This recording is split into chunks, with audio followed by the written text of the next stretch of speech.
On February 5, 1778, British Lieutenant Governor Henry Hamilton, the man Kentucky settlers had already nicknamed the Hair Buyer for the bounties he paid native raiding parties for rebel scalps, began preparing to crush the tiny American presence in the Illinois country.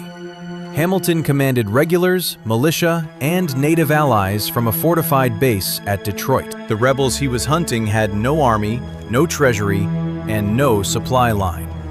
Hamilton expected this to be over by spring. What Hamilton's forces ran into instead was a supply chain that shouldn't have existed at all. Muskets, gunpowder, and flour flowing up the Mississippi from a port hundreds of miles outside British reach, paid for by a man wearing no uniform and holding no military rank. So how did a broke rebellion, cut off from the sea and outgunned on the frontier, outsupply the British Empire in the Mississippi Valley, using nothing but one merchant's signature? By 1777, the American war in the West was barely a war at all. It was a survival problem. The British Navy had sealed off the Atlantic seaboard, which meant every conventional resupply route into the colonies was choked. For the scattered American settlements west of the Appalachians, that blockade wasn't an inconvenience, it was a death sentence. There was no quartermaster corps out there, no war chest, no functioning channel for gunpowder or pay to reach frontier militias at all. When the Continental Congress tried to solve this problem from Philadelphia, its own appeals bounced from committee to committee. The Commercial Committee, the Treasury Department, the Governor of Virginia, even George Washington personally, a paper trail that reveals just how thin and improvised the entire Western funding effort actually was. Somebody outside that broken system was going to have to bankroll an army, or the West was going to fall. That somebody was born with nothing.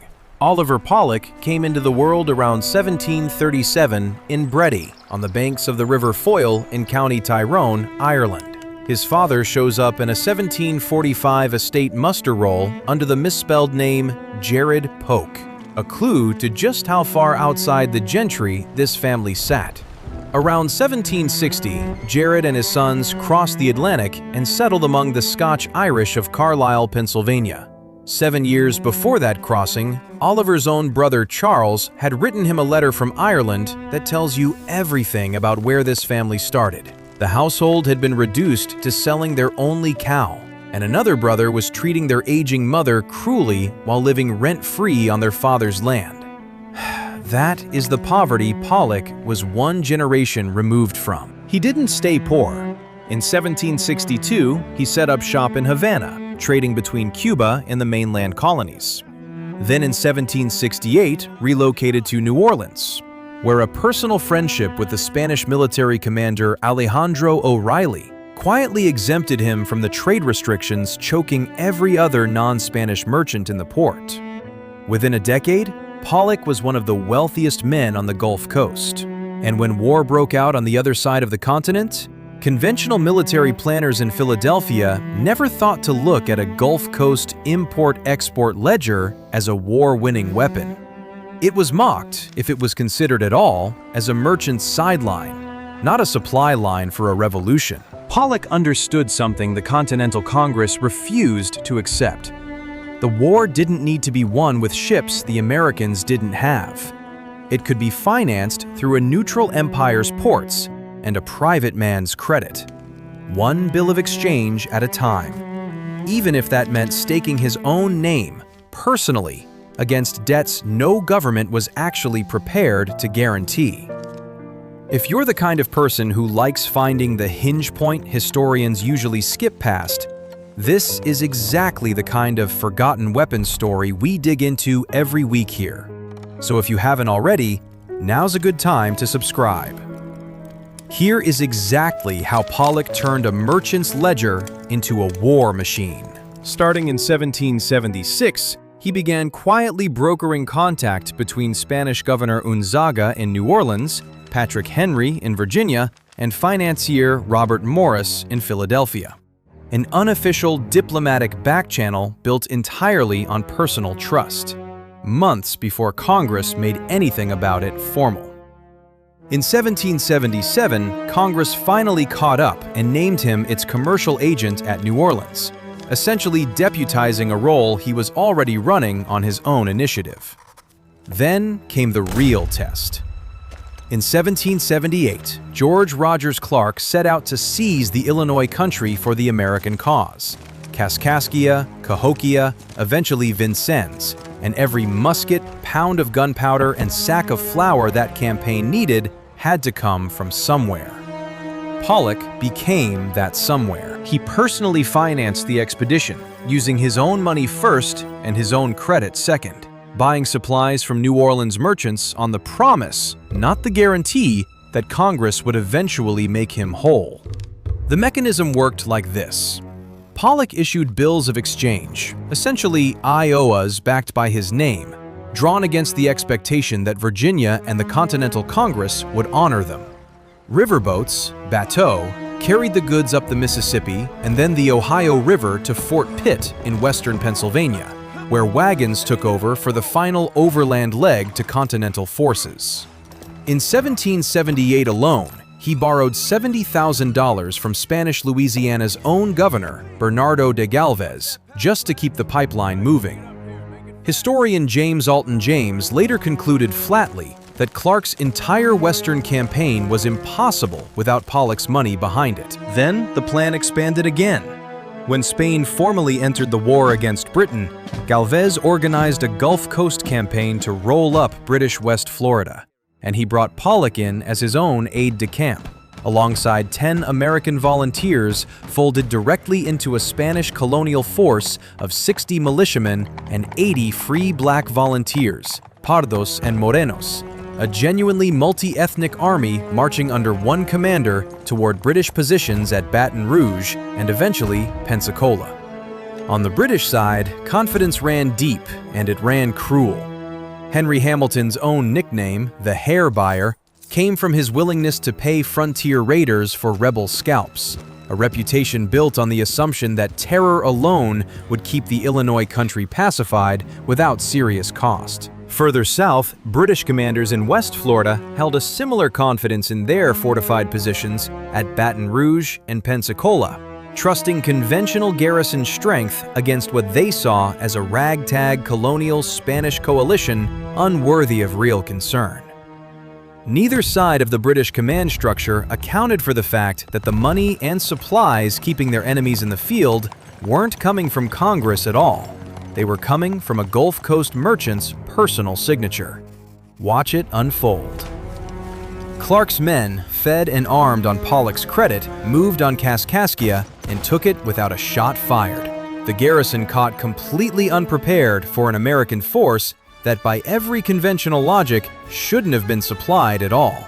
Down on the Gulf Coast, Galvez's mixed force, regulars, militia, free black volunteers, Acadian refugees, Canary Island settlers, native allies, marched on Fort Butte in a rapid week-long push.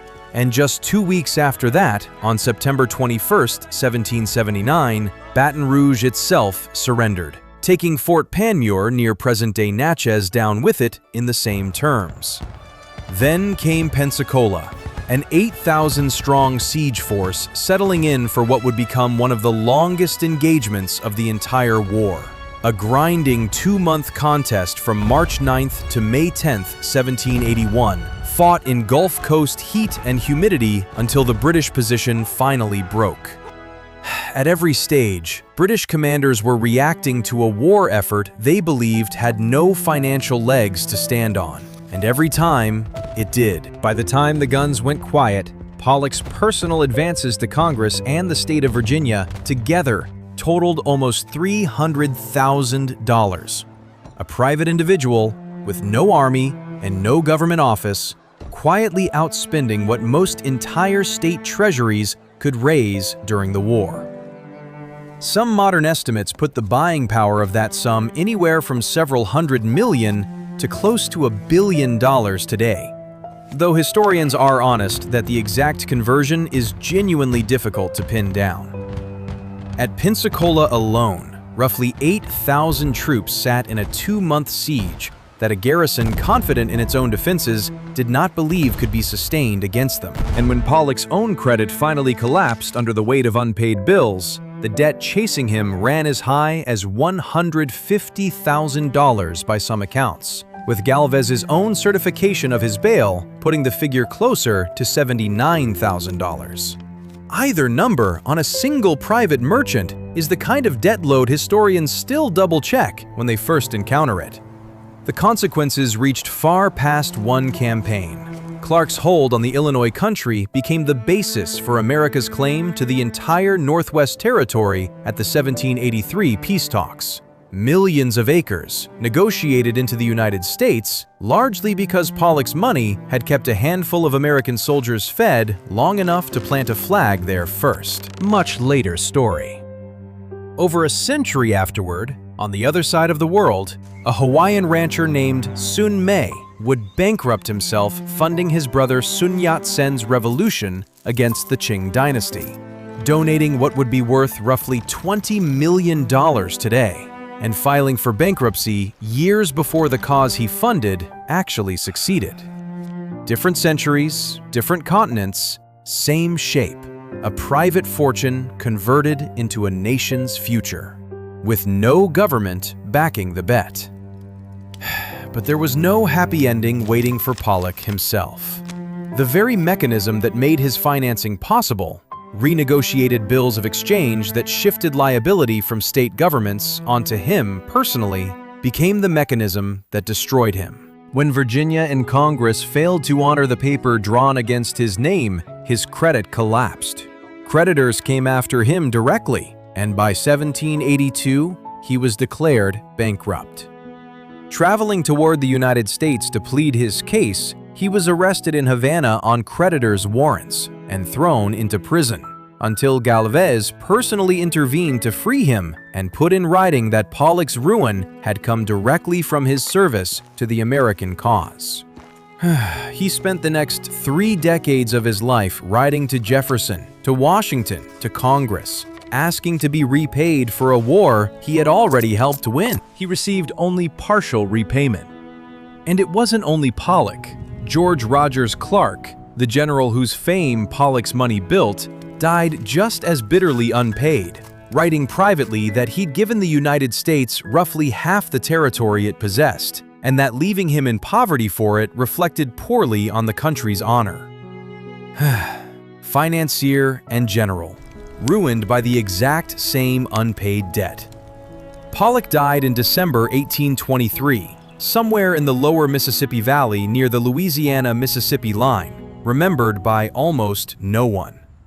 Today, a bronze statue of him stands in Galvez Plaza in Baton Rouge, installed in 1979. And here's the detail that closes this story better than anything else could. No portrait of Oliver Pollock has ever survived. That statue is not a likeness. It's a sculptor's imagination of a face nobody alive had ever actually seen. Even the one thing most people think they know about him, that his sloppy handwriting of pesos accidentally created the $, is a tradition historians can no longer confirm as uniquely his.